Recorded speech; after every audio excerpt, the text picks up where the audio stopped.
प्यारे बच्चों,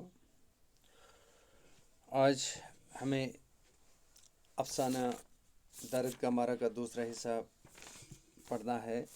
शुरू करते हैं।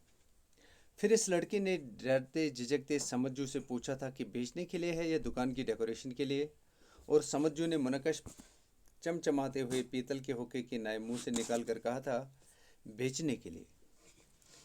लड़की ने इसकी कीमत पूछी थी तो समज्जू ने कीमत बता दी थी, 2780 रुपये। कीमत सुनकर लड़की ने कोई जवाब न दिया था, सिर्फ एक झिझक के साथ इस चीते के बच्चे की कमर पर हाथ फेरा था और दुकान से बाहर चली गई थी। ये कोई 11 बजे के करीब की बात है। 2 बजे दिन के वक्त समज्जू दुकान के अंदरूनी हिस्से में खाना खाने की गरज से जाने की सोच रहा था तो ये लड़की फिर दुकान के सामने खड़ी हो गई थी और चंद लम्हों तक टिकटिकी बांधे चीते के बच्चे की तरफ देखकर बुझे हुए कदमों से आगे निकल गई थी। और अभी अभी थोड़ी देर पहले ये लड़की तीसरी बार दुकान के सामने से गुजर गई थी और इसकी नज़रें इस चीते के बच्चे पर जम कर रह गई थी। जब इसके लब थरथराते थे लेकिन कोई आवाज़ सुनाई न देती थी। चीते के बच्चे के बालों में बेख्याल इसी उंगलियां फेरते फेरते समज्जू को इन थरथराते होंठों का ख्याल आया और फिर ख्यालों की ये रू पहली लकीर वक्त के पर्दों को चीरती हुई दूर पीछे चली गई। जब वो 18-19 बरस का नौजवान था और जब इसका आबाई मकान आग की नज़र होकर खाकस्तर हो गया था। इन दिनों हर खूबसूरत मकान देखकर इसके होंठ इसी तरह गहरे इरादी तौर पर थरथराया करते थे। या जब इसने पहली बार एक धुधिया रंग की शिवेलेट कार देखी थी, या जब इसने पैलेडियम टाकीज़ में पहली बार सलोचना चटर्जी को किसी फिल्म में देखा था। कैसी थरथराहट थी इसमें! क्यों इन मौक़ों पर इसके होंठ थरथराते थे। आज इतने साल गुजर जाने के बाद समझो अपने होंठों की इस बेआवाज़ थरथराहट की माने नहीं खो सका। ज़माना बीत गया था तब से आज तक। मगरमल बाग में समज्जू का शानदार मकान था। इसके गैरेज में 2 मोटरें थीं।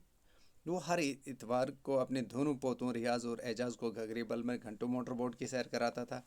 इन्हें कभी ख़याम में कभी फिरदौस में फ़िल्म दिखाने ले जाता था और इनके मासूम सुर्ख लबों की तरफ देखता रहता था, कहीं किसी बेआवाज़ थरथराहट का साया तो नहीं है।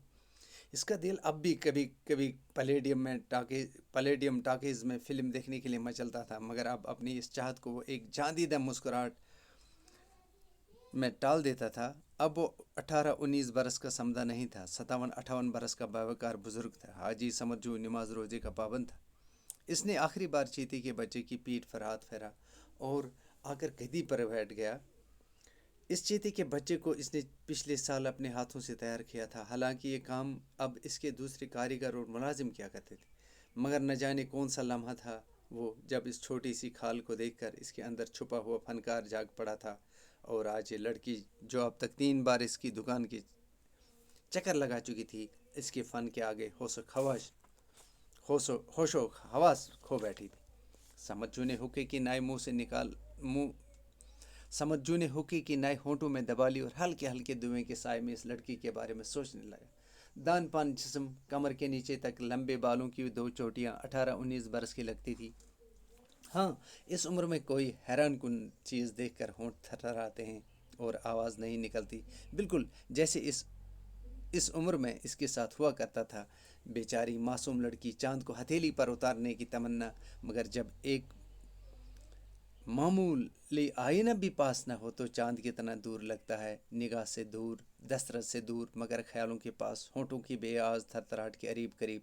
सोचते सोचते अचानक समझो को ख्याल आया कि शायद इस लड़की के पास इतने पैसे ही न हों कि वो अपने ख्यालों की इस चांद को खरीद सके।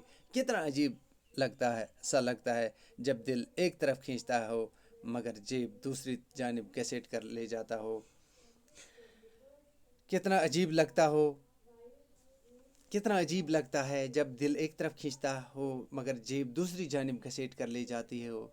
महरूमी, लाचारी, मजबूरी, आदमी का अपने आप पर से एतबार ही उठ जाता है। ये बहुत बड़ा गुनाह है। समज्जू ने सामने पड़ी हुई पेंसिल और कागज़ का सहारा लिया। वो हिसाब लगाने लगा। मुनाफा निकाल दो, बहुत कुछ दे रखा है अल्लाह पाक ने। मेहनत की उजरत भी नफ़ी करो, सब इसी रब जलील का फजल है। सिर्फ लागत के हिसाब, खाल की कीमत, दूसरी चीज़ों की कीमत जो इस्तेमाल की गई थी, बस कुल 1780 रुपया।